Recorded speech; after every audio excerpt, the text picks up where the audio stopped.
Itu orang sholat, di badannya ada bau bangkai yang luar biasa, maka ruhnya gelisah.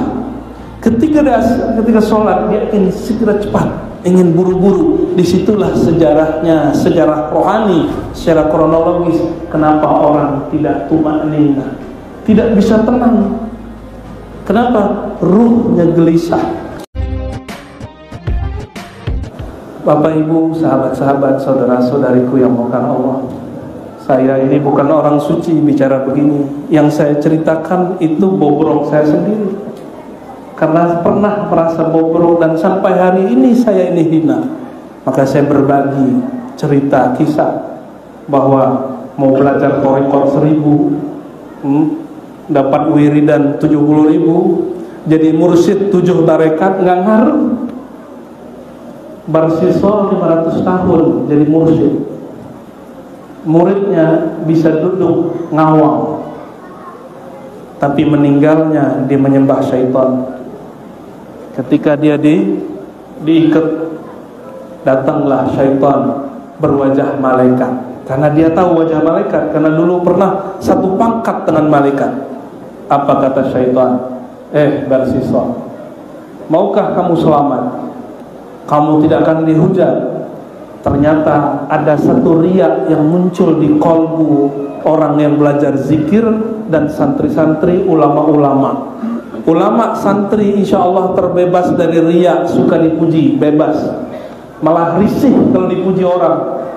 Tapi banyak murid-murid, santri-santri, salik-salik, jamaah-jamaah yang tidak tahan kalau dicaci. Itu riya yang paling berat. Riya paling berat. Nanti coba aja punya guru bermasalah, malu disebut murid dia. Oh, berarti kita ini mengikuti guru karena meyakini dia suci. Itu satu kesesatan yang nyata. Kenapa? Adakah ajaran Islam yang mengajarkan guru selain Rasul itu suci? Ada nggak? Maka kalau ada tuan guru, kiai, apalagi polisi, tentara, pejabat, dia maksiat, dia kemudian melakukan kesalahan, itu masuk akal. Masuk akal. Ini bukan pembenaran, tapi kita jangan sibuk dengan orang lain. Tapi betullah kata orang, kejadian terburuk itu berita terbaik. Benar ya? Senang nggak bicarain keburukan orang? Senang ya? Senang sekali. Nah, ini kolbu Barsisol itu setiap hari zikir, dan zikirnya puluhan ribu.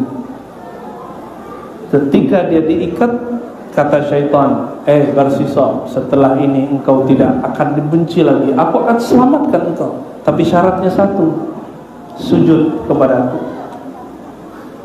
Akhirnya Barsisol mengatakan, "Na'am, baik." Dilepaskanlah, cukup. Ini pakai tangan, rantai semuanya lepas.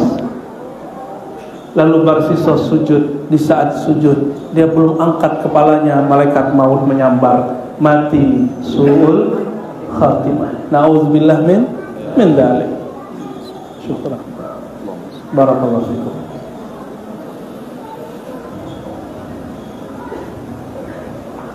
Orang sudah pakai sarung, itu diuji Pak, di samping kita celana jingkrang, waduh berat ujiannya. Apalagi kaki dia nyari kaki kita. Akhirnya sholat menjadi lebih khusyuk. Khusyuk plus kusut. Dia cari-cari kaki. Hati kita terganggu sama dia. Benar? Kenapa terganggu? Kita sedang berhadapan dengan Allah, kenapa terganggu? Gak usah terganggu ya. Besok kalau dicari kaki kita, udah kasih, bantu dia khusyuk, bantu dia khusyuk. Hadis tidak sahih, tapi riwayat ini dipakai ulama. Ada seorang lagi sholat, mainin jenggotnya, biasa jenggot berpanjang. Insyaallah, Allah, akhi, lagi sholat, mainin jenggot. Dilihat oleh Rasulullah. Apa kata baginda Rasulullah SAW? "Lau khasha'at qalbi la khasha'at jawarih." Seandainya qalbunya khusyuk, tunduk, hikmat, tentu tubuhnya akan juga khusyuk. Maka khusyuk bukan sarung, apalagi sarung merek tertentu itu ya. Sarungnya Barakia itu, lebih mahal dari celana kita Pak, jangan sombong ya. Ada yang seharga motor sarung. Jadi ngeliat orang pakai sarung husnuzon, siapa tahu itu sarung mahal ya. Ada seharga motor bekas. Yang pakai sarung juga belagu, lu nggak tahu. Lagi sholat, ente nggak tahu. Ini sarung lebih mahal daripada celana ente. 10 celanamu nggak kebayar di sarung. Lagi sholat. Ini orang lagi sholat, di kolbunya ada khayal-khayalan. Inilah yang disebut khuyala. Inna Allah la yanzur. Allah tidak memandang sholat. Man jarral thawbahu khuyala, yang memanjangkan atau memakai pakaian dalam hatinya ada khayalan-khayalan dia lebih baik dari orang kiri kanannya. Ini hati-hati. Ini cara Nabi mendidik umat ya. Pelan-pelan dididik. Dulu sarung itu mahal. Kalau ada orang punya sarung, biasanya sarung itu dibagi dua, ada yang dipotong.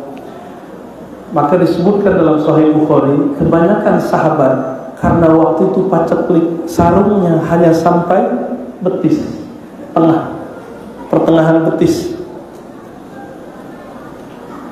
Artinya kain mahal. Jika ada orang sholat sarungnya sampai menutupi mata kaki, berarti dia kaya. Si kaya ketika sholat waktu ruku, keren nih, terlihat sama dia sarungnya, dan dia merasa kagum, mengagumi pakaian lagi sholat, disebut khuyala, berkhayal. Maka beda kibr sombong dengan khuyala. Tapi terjemahan yang ada di Indonesia, khuyala itu sombong, gak pas. Harus dijelaskan apa makna khuyala. Merasa pakaiannya lebih keren, sombong juga, tapi bukan sombong yang itu.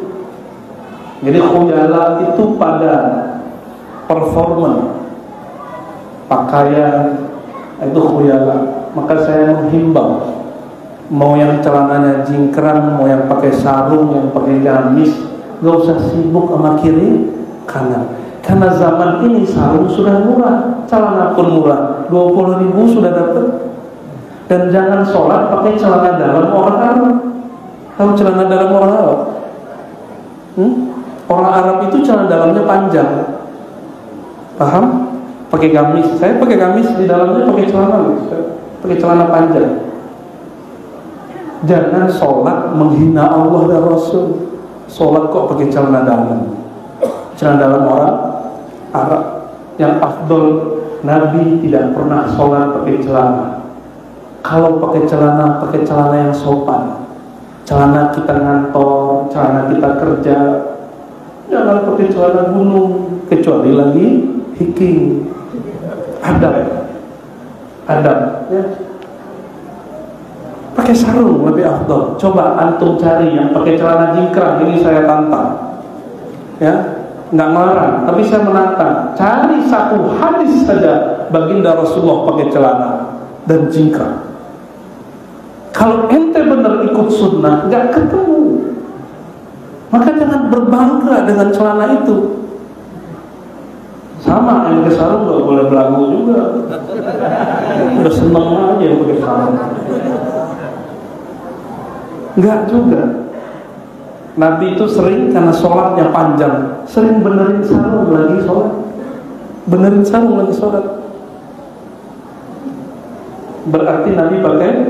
Maka disebut dalam salah satu nama Nabi SAW, sahibul izar, sahib yang punya izar, sarung.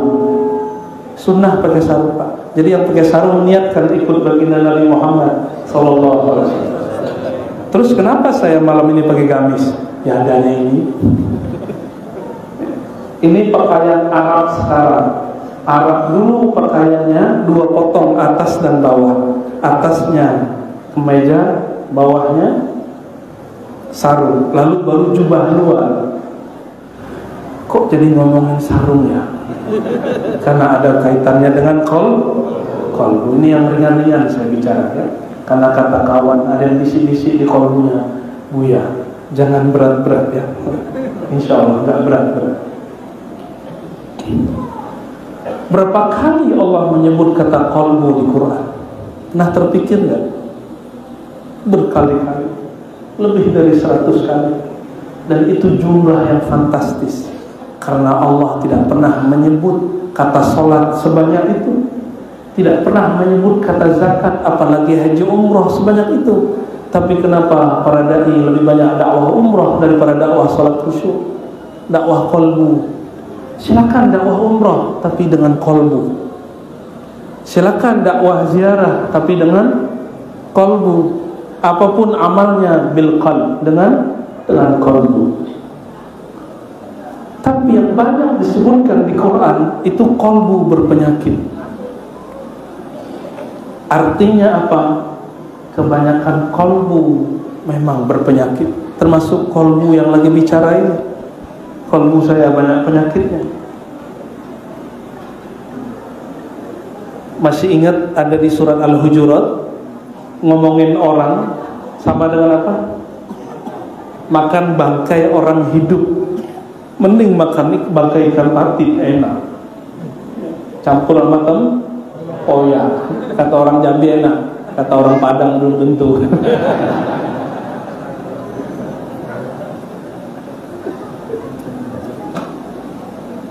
Bapak Ibu yang bukan Allah,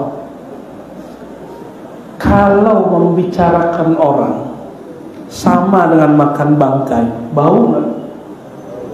Bau, jijiknya.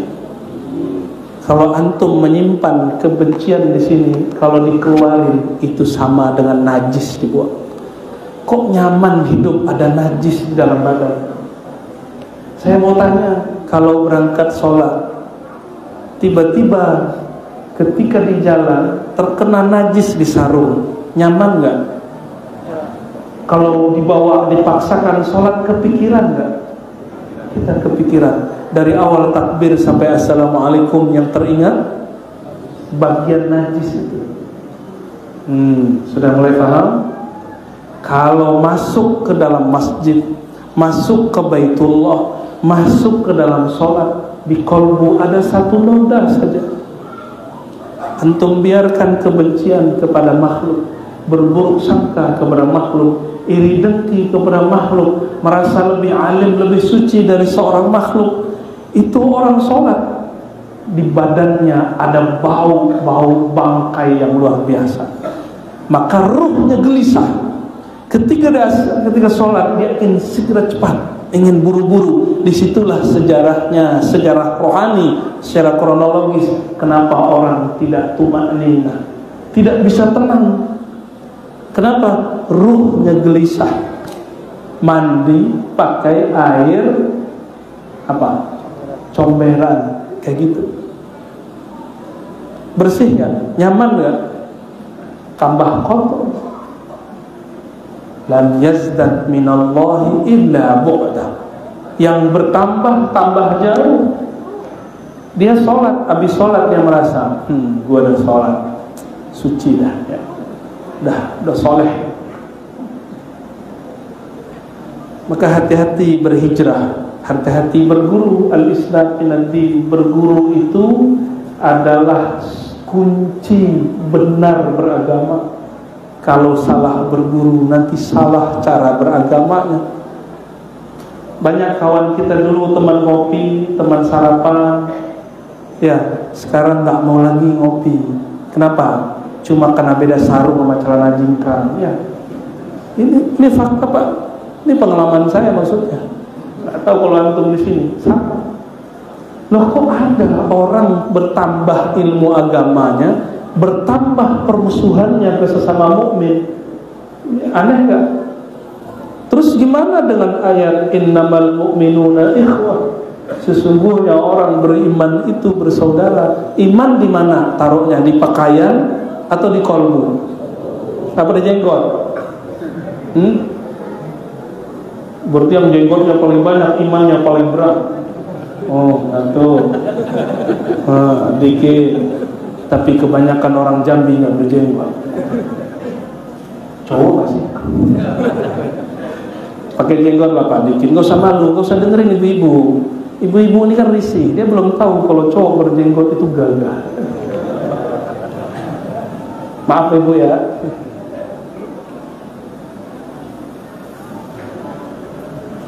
Apabila kita masuk sholat, di kain ada kotoran, teringat terus. Jika di kolbu ada ingatan duniawi, nyantol nama makhluk di kolbu, masuk takbir, nama selain Allah belum dibuang, inilah yang mengganggu orang sampai akhir sholat. Jadi kalau ingin bertanya, cara cepat khusyuk gimana? Cara cuma satu, taubat qalbiyah.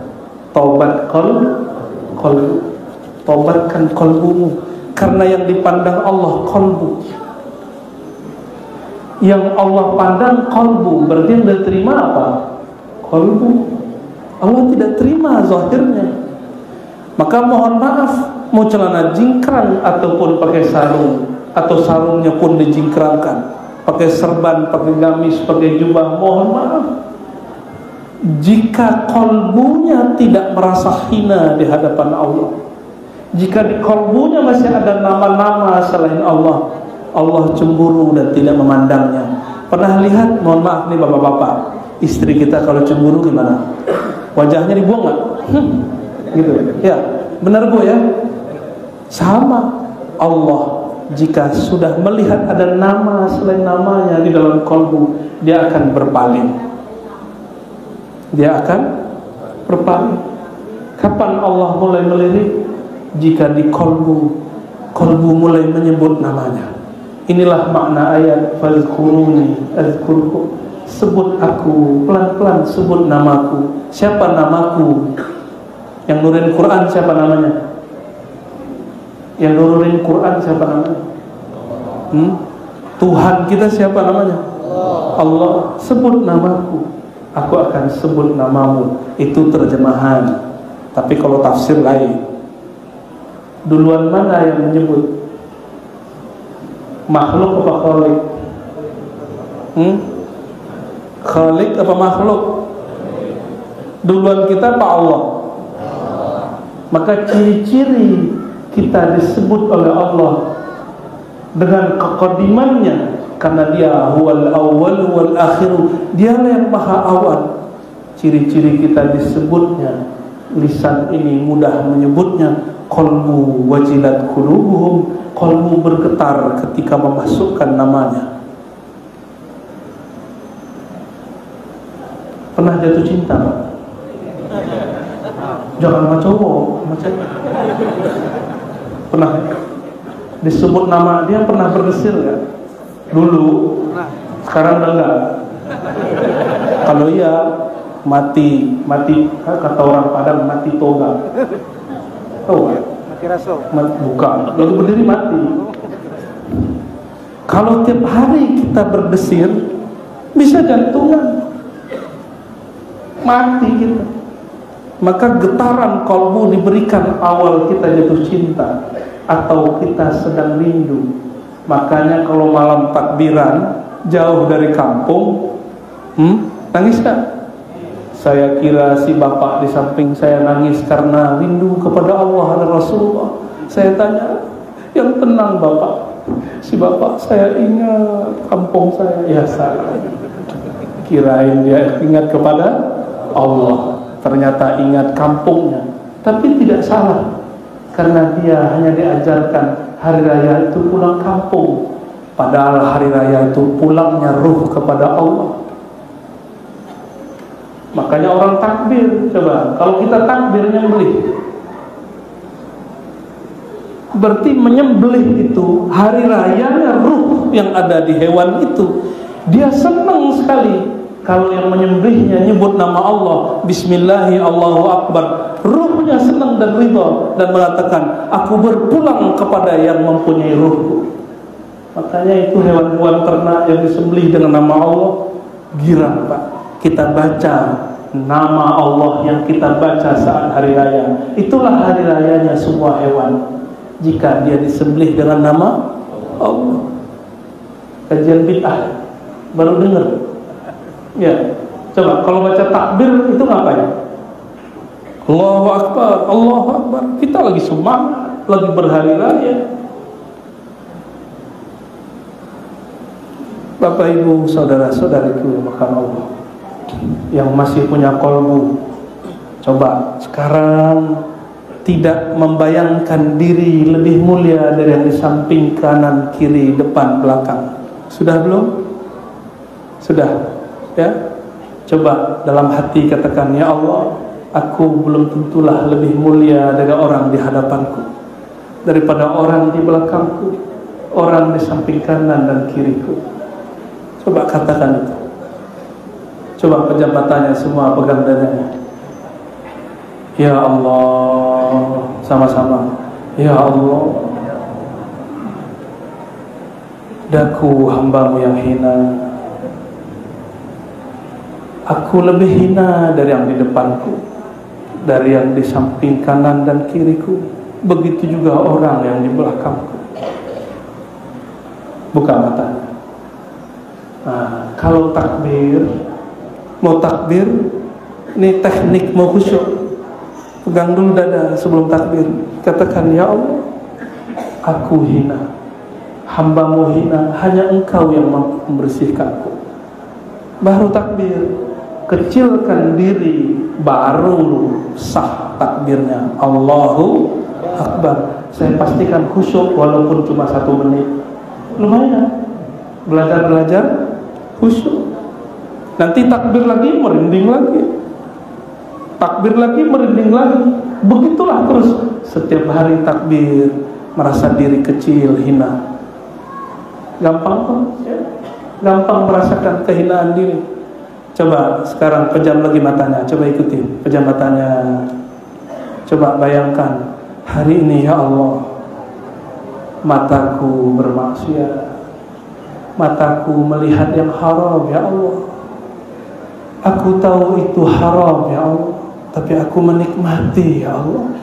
Betapa munafiknya hambamu ini ya Allah.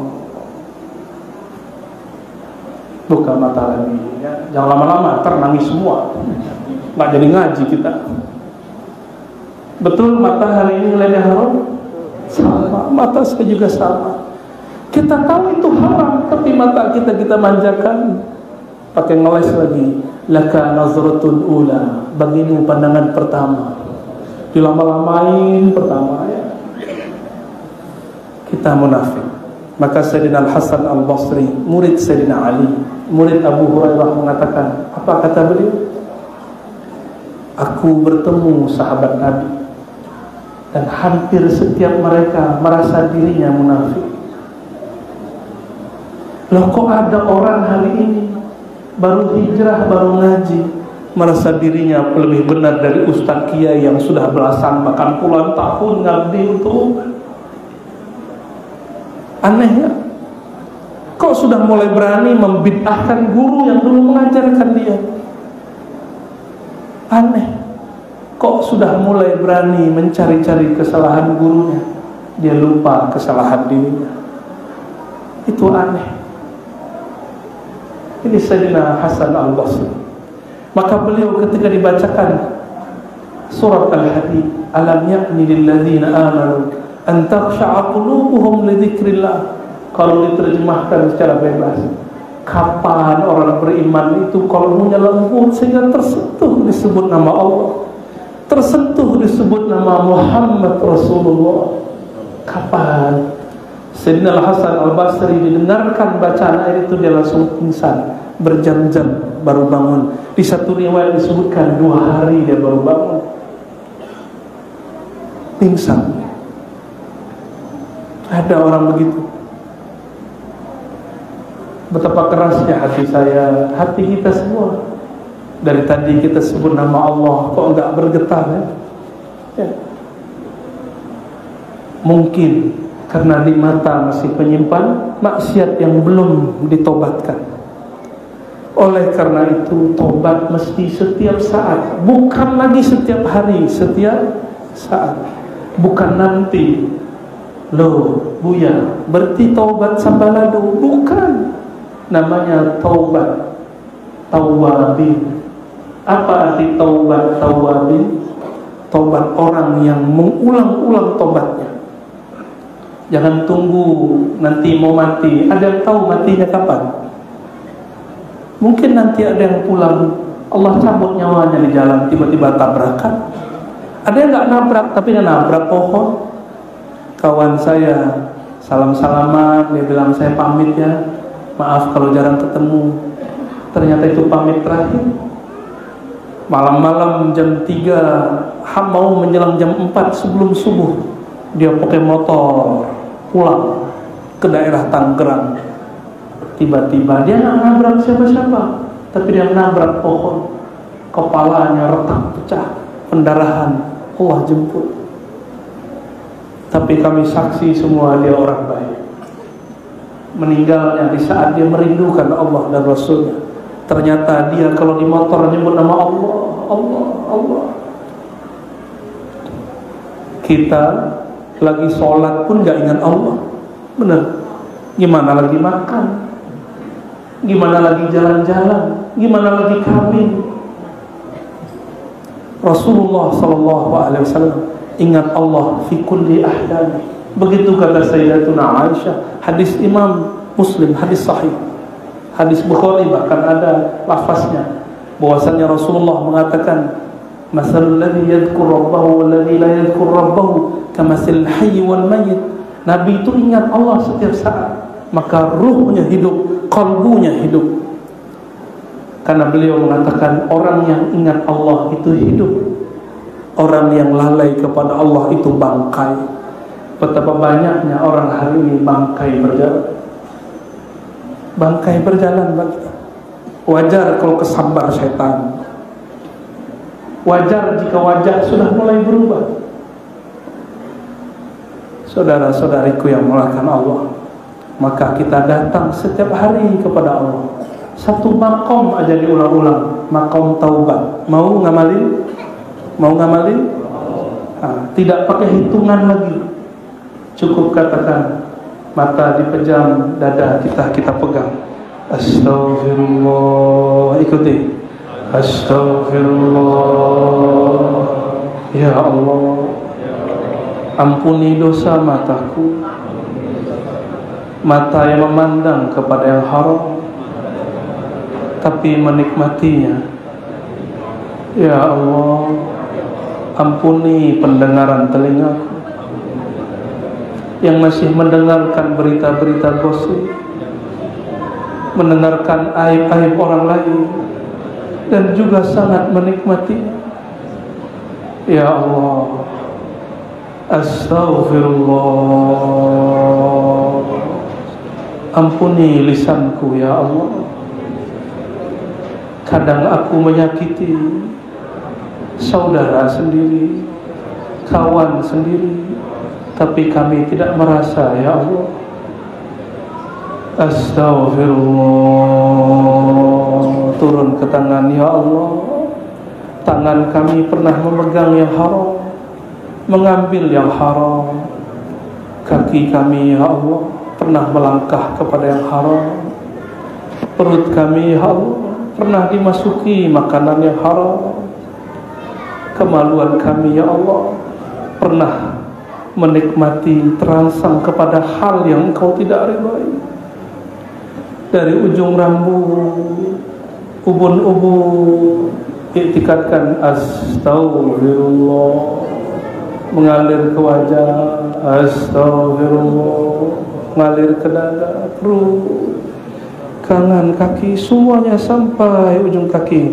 Mandikan diri dengan nama Allah.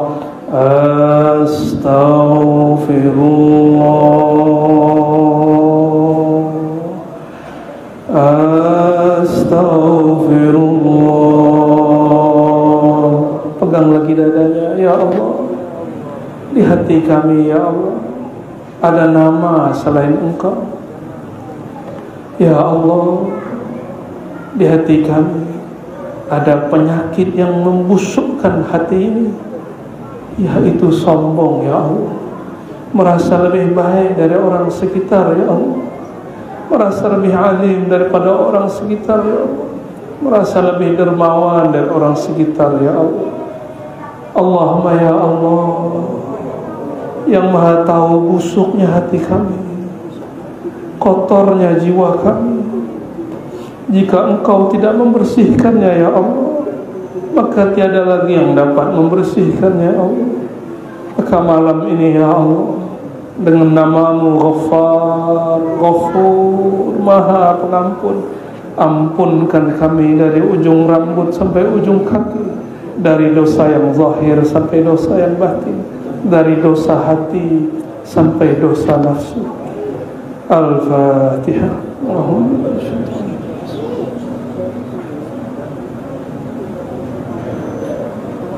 Suratul Al-An'am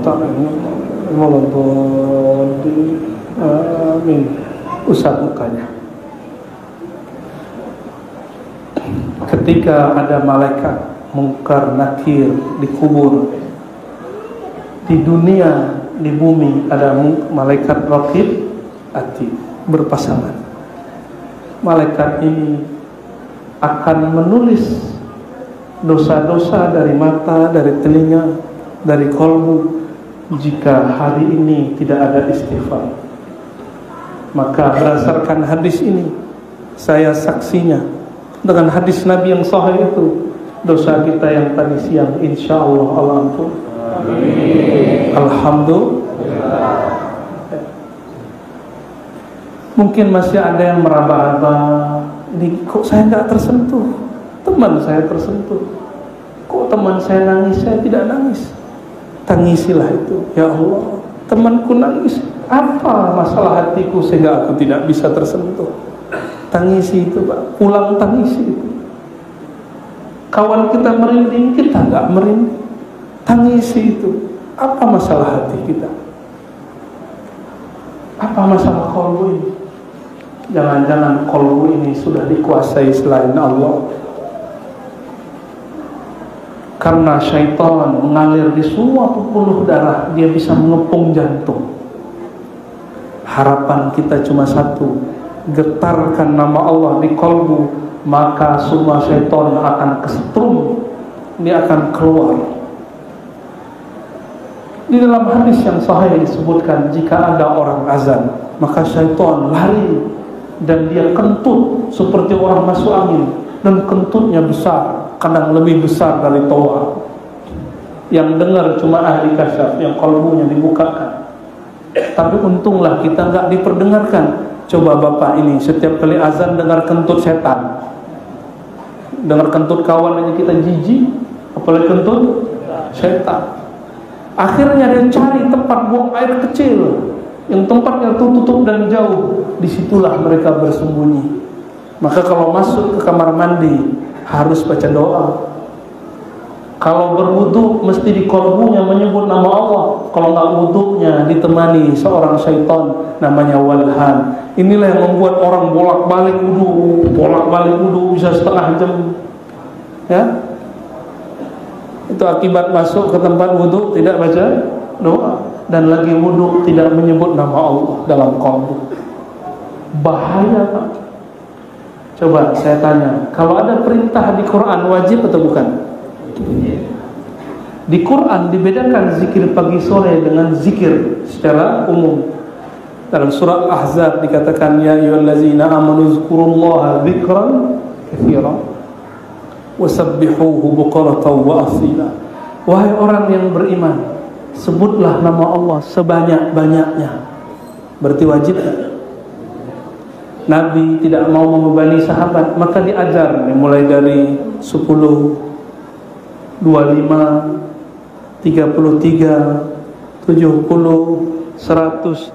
Sayyidatuna Sofiyah 4000. Nabi ajar. Lalu Nabi ajarkan zikir tanpa batas. Tapi ada yang gagal paham, dikira zikir tidak boleh ngitung. itu gagal paham, nggak ngerti hadis Nabi Muhammad SAW. Nabi nyebut tiga-tiga, ngitung nggak? Subhanallah, subhanallah, subhanallah, subhanallah. Hitung nggak? Kata si ustaz, nggak boleh hitung-hitung zikir. Terus gimana hadis Nabi ngitung-hitung zikir? Maka saya tanya, kalau Nabi zikir tiga-tiga, kita kelebihan satu, bid'ah nggak? Karena kalau bid'ah finnar. Kullu bid'atin, tuh hafal semua. Kayaknya ini korban semua. Ada yang hore di belakang. Kayaknya pengurus sama imam kita korban dinar-narkan sama orangnya. Saya mau tanya lagi, kalau kita zikir Nabi 33, kita baca 32, kurang 1, bid'ah nggak? Ya, mulai bingung. Mulai bingung. Angka 10, angka 25, 33, 34, 70, 100 itu contoh. 4000 itu contoh. Itu contoh aja. Boleh lebih, boleh kurang. Kenapa boleh kurang? Itu buktinya Nabi pernah baca subhanallah ba'da salat cuma 10. Alhamdulillah 10, Allahu Akbar 10. Sesekali amalin itu. Ya Pak Imam ya. Nanti kalau ba'da salat, terutama zuhur itu bacanya jangan cepat-cepat, tapi lama. Subhanallah, subhanallah, 10 kali cukup. Amalkan sunnah di Sahih Bukhari. Nabi mengulang-ulang subhanallah, alhamdulillah, Allahu Akbar ba'da salat cuma 10. Sesekali kalau waktu agak luang 25, ditambah tahlil la ilaha illallah 25. Hadis Imam Nasai dan hadisnya sahih. Tuh ada Pak dalam hadis tahlil subhanallah, subhanallah, subhanallah 25. Alhamdulillah, alhamdulillah 25. Allahu Akbar, Allahu Akbar 25. La ilaha illallah 25. Kalau 4 ini 25, jadi berapa? 100. Boleh lebih? Masuk neraka lah kan? Nabi cuma kasih contoh. Seandainya lebih 1 atau lebih 1000 itu bid'ah, maka Sayyidatuna Safiyah ahli bid'ah. Abu Hurairah itu kalau zikir tiap malam 12.000. Ayo, ada yang bisa zikir 12.000 tiap malam? Ada ya? Ada. Benar. Sekarang masih ada ilmunya. Itulah ilmu yang diturunkan kepada tarekat-tarekat sufi. Kita taunya tarekat gila, ya nggak begitu cara memahami, nggak ngerti, uskut diam. Ada kok dalilnya itu. Maka menghitung zikir itu bagian dari sunnah. Sunnah ini yang melakukan orang-orang tarekat. Kalau kita nggak sanggup melakukan, jangan bilang masuk tarekat gila. Cuma karena ada mantan dukun atau mantan orang kebatinan belajar tarekat gila. Kawan saya S2 gila Pak. Mau bilang masuk UIN Jakarta gila. Gimana? Ada orang menikah stres, enggak? Kita mau buat kaidah jangan menikah nanti stres, gitu. Kenapa orang nggak ada yang ngomong begitu? Tapi giliran belajar zikir, terus ada yang satu orang oleng, kita pukul rata. Alhamdulillah saya belajar thariqah banyak. Bapak mau tahu thariqah saya apa aja? 1. Naqsyabandiyah, Khalidiyah. 2. Samaniyah, Khalwatiyah, Qadiriyah. Terus Syaziliyah, Aidrusiyah, Idrisiyah. Lalu mengambil aurat-aurat Tijaniyah. Apalagi ada lagi thariqah lain, banyak, masih banyak. Ar-Razi gila nggak? Kalau ada orang gila dokter, antum jadi gila aja semua. Gimana Bang? Ada orang gila seganteng nih Bang? Serius amat dah. Allahumma sholli ala sayyidina Muhammad. Jangan sembarangan komentar. Hati-hati. Allah melarang dan mengatakan wala taqfu ma laysa laka bihi ilm. Jangan komentar kalau nggak paham. Termasuk ngomentarin orang yang khuruj 3 hari. Kalau nggak mau keluar, nggak usah keluar, nggak usah bicarain orang. Ya. Oh si Anu dia ninggalin keluarganya, itu kan salah dia, bukan salah semua. Bapak tahu malam tadi saya cerita, murid Imam Malik, kawan Imam Syafi'i, namanya Ibnu Qasim. Waktu itu belum ada thariqat, belum ada jemaah tabligh. Ini nggak bela siapa-siapa, ini biar paham aja. Ibnu Qasim baru menikah, beberapa bulan ditinggal istrinya hamil. Sampai di Madinah, dia orang Mesir. Sampai di Madinah ketemu Imam Malik. Ilmunya Imam Malik ini luar biasa. Padahal Imam Malik satu hadis bisa diulang. Hari ini baca, bulan besok ulang lagi, minggu besok ulang lagi, diulang-ulang banyak. Tapi Imam Malik ini wali Allah. Imam Malik ini kekasih Allah, kekasih Rasulullah. Jika disebut nama Rasulullah, matanya langsung tertunduk. Imam Malik tidak berani baca hadis kalau belum mandi, walaupun sakit demam. Satu kali datang seseorang kepadanya, Imam Malik sedang demam. Saya nggak sanggup jadi Imam Malik, nggak sanggup Pak. Kata seorang ini, padahal sudah ditahan-tahan oleh penjaganya, tapi orang ini sanggup terobos. Kata dia, wahai Imam Malik, apakah ada hadis mengenai A, B, C, D? Banyak pertanyaan. Akhirnya beliau mengatakan, tunggu, saya berkeringat, saya mandi dulu. Mulai mandi, dia pakai baju yang bagus, seperti beliau hendak bertemu seorang pejabat. Selesai, dia bacakan hadis. Lalu orang itu minta ijazah. Apa kata beliau? Sungguh hebat kalian. Malik belajar begini 40 tahun, kamu cuma belajar berapa menit. Minta ijazah. Beberapa hari minta ijazah, tapi dikasih juga. Imam Malik, kenapa ditanya oleh orang, kenapa wahai Imam Malik? Karena aku sedang ingin menyebut nama kekasih Allah. Dan beliau di masjid. Di situ ada baginda Rasulullah SAW. Ternyata Imam Malik setiap malam mimpi bertemu Rasulullah SAW. Kenapa? Amalnya cuma 2. Kalau masuk kota Madinah, turun kendaraan. Kalau jalan, copot sendal. Kayak orang gila kan? Tapi di zaman itu tidak ada yang berani mengatakan Malik orang gila. Semuanya tersipu malu melihat Imam Malik jalan kaki nyeker masuk ke masjid. Gimana kita Pak? Itu Rasulullah sudah wafat. Gimana kalau Rasulullah masih hidup? Adabnya kepada baginda Rasul SAW.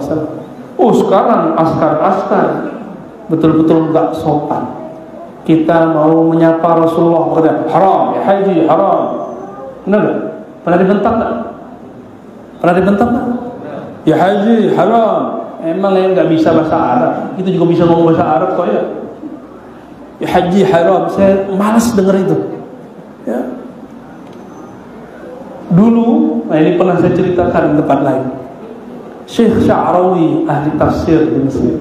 Beliau badannya tinggi, orang Mesir tinggi-tinggi. Ulama waliullah.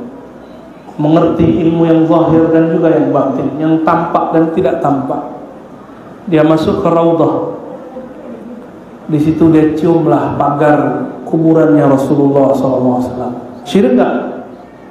Kata kawan kita, Ustaz nih, ente jangan berlebihan. Rasulullah itu bukan Tuhan. Kata kawan, Ustaz loh ya. Dahsyat, saya gergetan loh satu. Kalau anak kita jewel, ini Ustaz, bapaknya orang lain. Akhirnya Syekh Sya'rawi ambil lehernya orang Arab. Orang Arab itu kan gak terlalu gede, Arab Saudi. Ambil jidatnya, dicium. Kaget dia. Karena Syekh Sya'rawi gede. Kaget dia. Syekh Sya'rawi nanya, hei askar, aku cium engkau barusan, apakah ini syirik? Bingung dia, gak bisa jawab. Cium istri syirik? Mana kaedahnya mencium itu syirik? Kata si ustadz sekarang, cium mushaf syirik. Nabi tidak pernah buat. Apa-apa lagi ini ajaran? Ya, ada ustadz begitu. Jadi yang sebelum tidur nyium-nyium foto orang, ngomong. Ente musyrik semua. Gimana? Itu nggak perlu dalil, Pak. Nggak perlu dalil sama orang begitu. Jadi kita sama orang begitu cukup pakai amal, pakai kecerdasan, kearifan. Habis itu askarnya diam, dicium sang waliullah. Mungkin dia tobat setelah itu. Mungkin dia tobat setelah itu.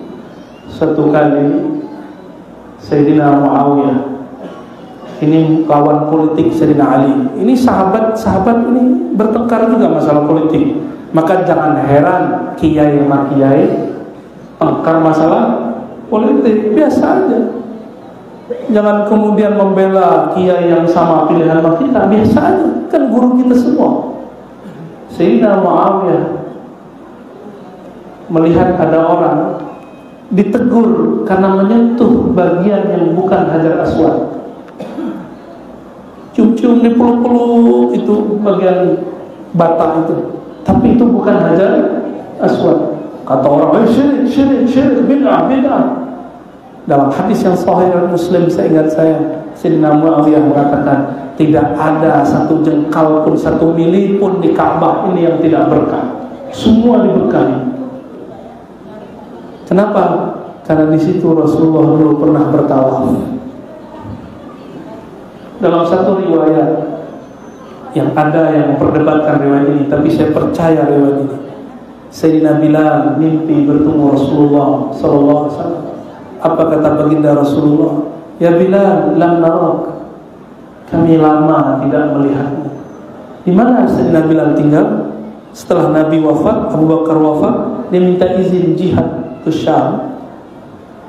Setelah sekian tahun Rasulullah mengunjunginya. Kata Rasulullah dalam mimpinya, wahai Bilal, kenapa engkau tidak pernah muncul? Ini perintah. Bilal, ziarahlah ke kuburanku. Wali-wali Allah gitu, Pak. Kalau ke sono ada isyarat dulu. Kalau kita mau berangkat tuh pakai syahwat, pakai nafsu. Apalagi mau deket-deket pembelihan ya, biar dipanggil Pak Haji, Pak Umroh. Sayyidina Bilal datang ke sana. Baru sampai di Madinah dia terperangah, dia lihat, dia kenal semua tempat yang diinjak Rasulullah. Sampai di Madinah dia ambil pasir yang dulu dia ingat Rasulullah pernah menginjak pasir itu. Kayak ambil digini-gini, dia merindukan Rasulullah SAW. Begitulah orang rindu. Al-hubbu yu'mi wa yusim. Rindu itu kadang bikin orang setengah gila, tapi itu bukan gila. Makanya ada kitab judulnya Laila Majnun. Laila Majnun, kegilaan orang jatuh cinta. Benar gak? Ya, jauh dikejar. Enggak? Betul ya? Dulu zaman-zaman yayangnya dulu kena hujan, ya, dijemput pakai payung enggak? Coba teman kita, bro, ada lagi kehujanan nih, jemput dong. Ente pulang aja sendiri. Giliran udah cintrong, tunggu deh ya. Gitu kita kalau cinta, emang gila. Kalau cinta itu gila. Apapun yang dilakukan di luar batas manusia normal. Sayyidina Bilal itu Bilal, nama pasir aja dia ingat. Lain dengan Sayyidina Abdullah bin Umar radhiyallahu anhu, anak dari Umar. Sayyidina Abdullah, kenapa sahabat tidak perlu maulid? Karena sahabat cukup mengenal Nabi, lalu mengunjungi tempat Nabi dulu pernah duduk berdiri jalan. Itulah maulidnya mereka. Sayyidina Abdullah bin Umar setiap hari kerjaannya, kalau nggak ngajar dagang ngapain dia? Dia mencari tempat yang Rasulullah dulu jalan di situ. Itu kerjaannya. Itulah cara beliau bermaulid. Kawan saya rindu sama gurunya. Di surau nggak ada orang, maka dia ambil tasbih dan bilang siapa-siapa. Hukumnya apa? Halal apa haram? Ada tasbih di surau, punya guru sudah meninggal. Kawan nih baru pulang kampung rindu, dia lihat ada tasbih gurunya, dia menangis. Dia lihat kiri kanan gak ada orang, dia bawa pulang, dia ganti tasbih yang baru. Gimana? Halal? Secara hukum fikih sih nggak halal, tapi secara bab cinta entah, saya nggak bisa jawab. Orang cinta kadang adatnya tiada, maka saya maklumi. Ini tangan saya luka-luka, padahal Ar-Razi bukan orang suci. Luka-luka karena ditarik, tangannya kayak durian. Tapi saya maklumi, maka tolong maklumi juga yang jaga. Jangan marah-marah sama mereka. Mereka juga lebih cinta. Tiba-tiba berani. Itu mereka biasanya nggak berani melayani orang, tapi karena cinta pun jadi berani. Tapi ingat, antum itu begitu kepada guru bukan karena si guru, tapi karena dalam diri guru ada warisan sang maha guru Rasulullah SAW. Maka jangan gagal memandang guru. Guru itu bukanlah sang maha guru. Guru itu cuma pewaris. Pewaris tidak pernah sempurna. Yang sempurna hanya Rasulullah SAW. Rasulullah sempurna. Apakah beliau merasa sempurna? Beliau tak pernah merasa sempurna. Bagian terakhir, jam 9 ya. Nabi Muhammad SAW. Satu kali kata Sayyidatuna Aisyah, aku sedang menjahit bajuku. Bayangkan, istri Rasulnya Allah tidak gengsi menjahit baju, nggak nuntut macam-macam. Dulu pernah nuntut, maka Nabi tinggal semua istrinya sebulan. Istrinya nuntut kemewahan dunia, istrinya nuntut supaya dikunjungi lebih banyak. Kok banyak sama sahabat bukan sama kami? Nabi istrinya banyak, tapi Nabi cuma sebentar-sebentar di rumah istrinya. Nabi lebih banyak bersama sahabatnya. Istrinya nuntut supaya suaminya selalu bersama dia. Maka Nabi diperintahkan Allah lewat isyarat qalbunya, tinggalkan, disebut ilah. Nabi bersumpah tidak akan datang ke rumah istrinya sebulan. Karena istrinya nuntut jatah lebih banyak, hari lebih banyak. Maka pesan saya kepada para istri, kalau suami ngaji, dakwah, berjuang, udah lepaskan. Jangan cemberut kalau suaminya pulang ngaji telat. Ya, ibu-ibu ya, kalau perlu ajak istri Pak ya. Biar satu kolbu, biar gurunya sama, pemahamannya sama, sehingga kalau kita kemana-mana dia tidak akan melarang. Sayyidatuna Aisyah, beliau menjahit. Dulu ada lampu, jangan bayangin lampu begini. Dulu lampu, Bapak, abang ini masih dapat nggak masa lampu yang dipakai tembok itu apa? Sempro, sohe namanya begitu. Namanya jelek amat ya. Lampu damar, kita nyebutnya damar, karena dia pakai minyak dulu di zaman awal, pakai minyak kemiri. Taruh di situ. Ternyata lampu itu padam. Sayyidatuna Aisyah cari-cari jarumnya ternyata jatuh. Dicari-cari nggak ketemu. Dihidupkan lagi lampunya, nggak ketemu. Mati lagi lampunya. Tiba-tiba Rasulullah ketuk pintu. Assalamualaikum, assalamualaikum ya Humairah. Salam atasmu wahai kekasihku yang berpipi merah cantik, merah delima. Pernah muji istrinya? Pujilah istri. Jangan ngomong di rumah gitu-gitu aja. Puji istri kita ya. Rasulullah puji istrinya. Bahkan jangankan istri, Rasulullah memberi nama untuk hewan-hewannya. Dikasih nama. Baginda Nabi Muhammad SAW masuk, kepalanya masuk lebih awal. Apa kata Sayyidatuna Aisyah?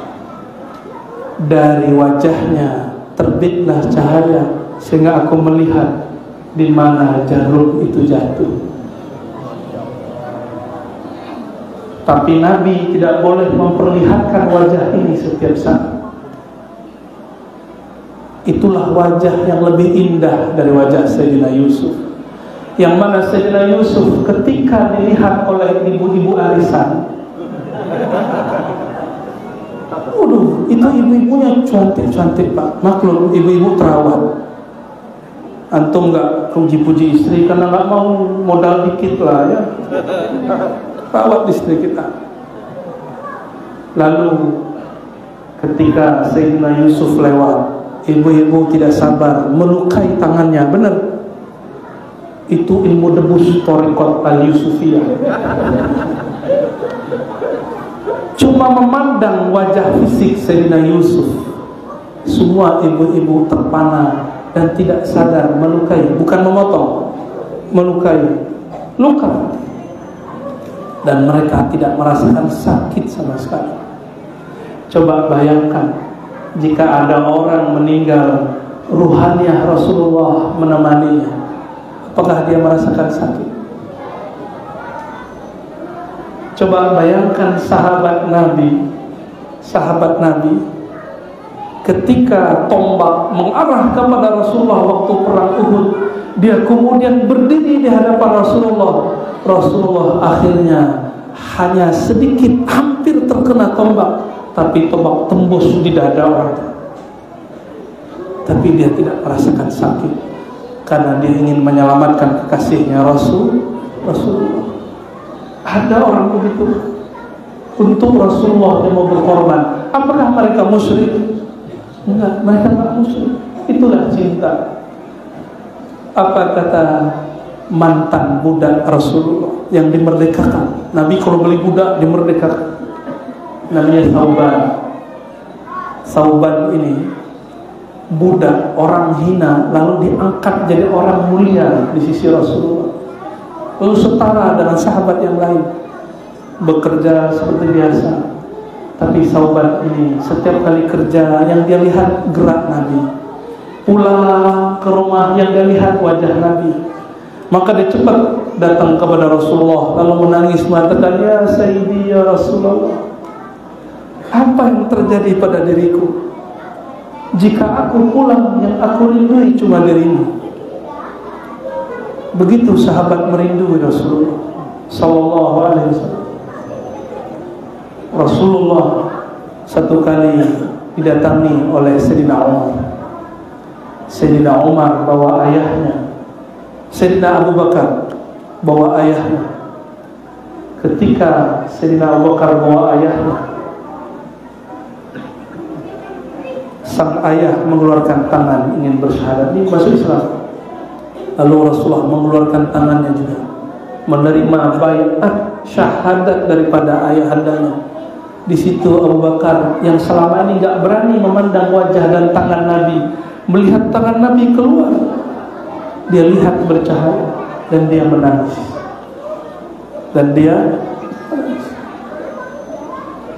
Abu Bakar enggak sanggup lihat wajah Nabi. Saya bukan Nabi, lihat aja.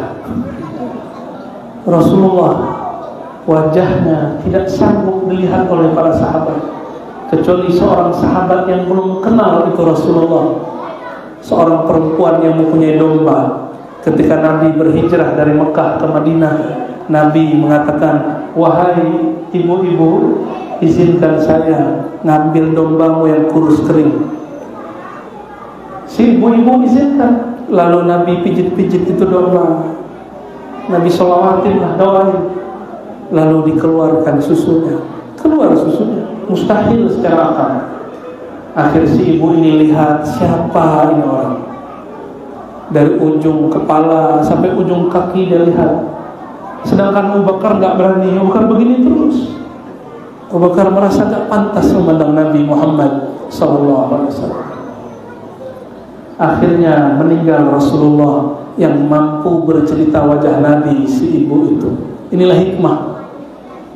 Inilah hikmah. Jadi orang agak dablek atau dablek. Ya, ada hikmah itu. Maka kita nggak boleh juga suuzon sama orang yang memang kadang-kadang adabnya kurang pas. Mungkin dia orang Badui. Orang Badui datang, itu dilengkai semua. Tutup sampai sini. Aina Muhammad. Yang nama Muhammad siapa? Enggak ya. Lalu orang tunjuk, nggak berani. Kalau orang Jawa begini. Ini orang Jawa.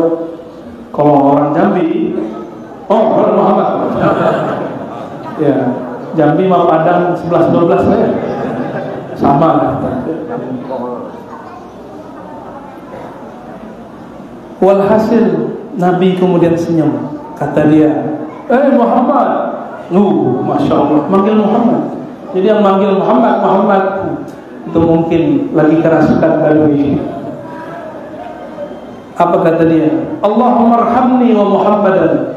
Ya Allah, cukup sayangnya aku dan Muhammad, dan jangan sayangi semuanya selain kami berdua. Nabi marah enggak? Enggak. Nabi cuma bilang, jangan begitu bro. Rahmat Allah tidak sempit. Hal dayyaqta rahmatullah. Apakah engkau menyempitkan rahmat Allah?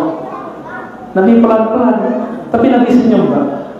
Ya, Nabi kalau senyum, semua sahabat langsung senyum. Tapi Nabi senyum tidak pernah tertawa. Kalau Ar-Razi ketawa juga, tawanya bunyi, karena Ar-Razi bukan Nabi Muhammad sallallahu alaihi wasallam.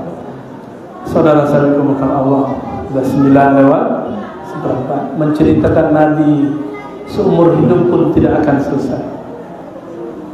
Tidak akan selesai. Semakin diceritakan tambah rindu.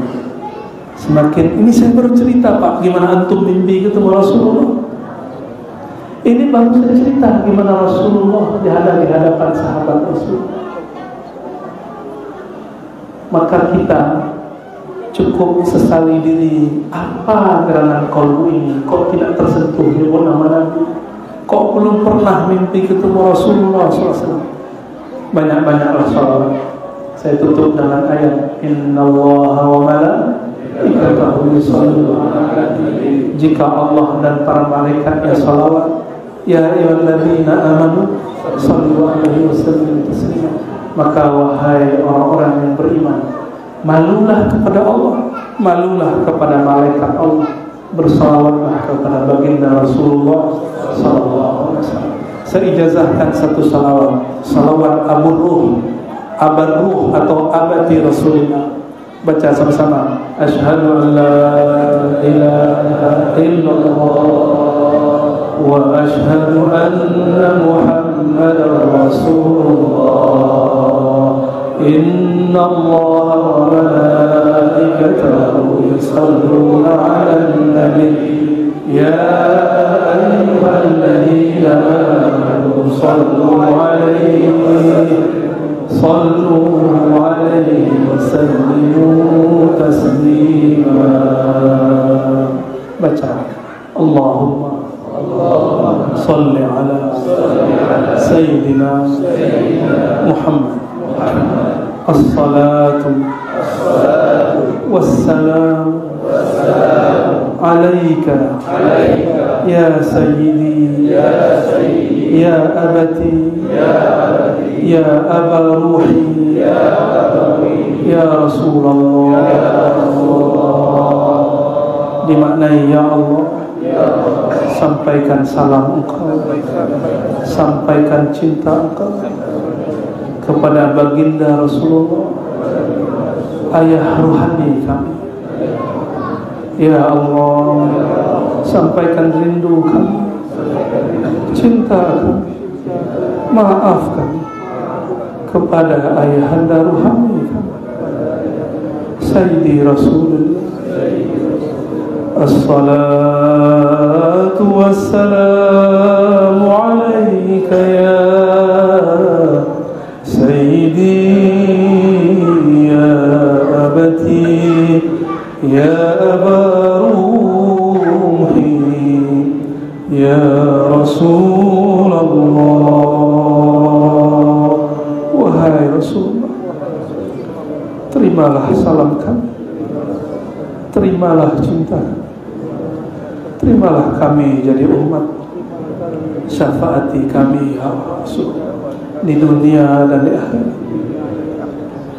Al-Fatihah.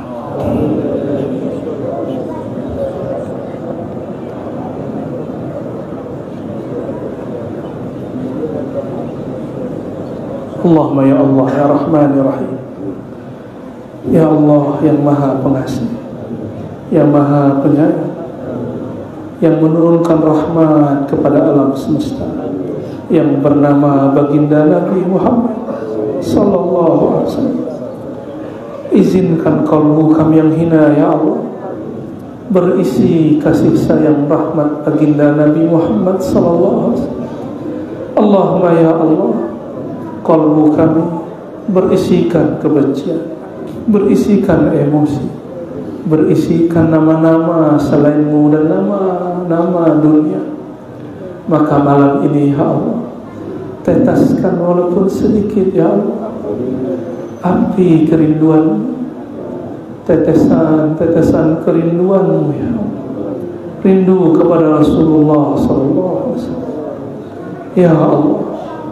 Entah penyakit apa dalam kalbu kami sehingga disebut namamu kalbu kami tidak bergetar, disebut nama Rasulullah Muhammad tapi kami tidak rindunya. Tapi ya Allah, kami ingin hati kami bercahaya ya Allah, kami ingin hati kami sehat ya Allah, kami ingin hati kami diridai oleh Engkau ya Allah. Famla' qulubana bi asma'ika wa asma'i nabiyyika Muhammad sallallahu alaihi wasallam. Maka malam ini ya Allah sampai seterusnya ya Allah, penuhi kalbu kami dengan nama-namamu yang agung dan nama kekasihmu mulia Nabi Muhammad sallallahu alaihi wasallam. Baca Ahadatullah, Ahmadullah, Muhammad Habibullah, Al-Mahdi Khalifatullah. Rabbana atina fid dunya hasanah wa fil akhirati hasanah wa qina adzabannar. Walhamdulillahi rabbil alamin.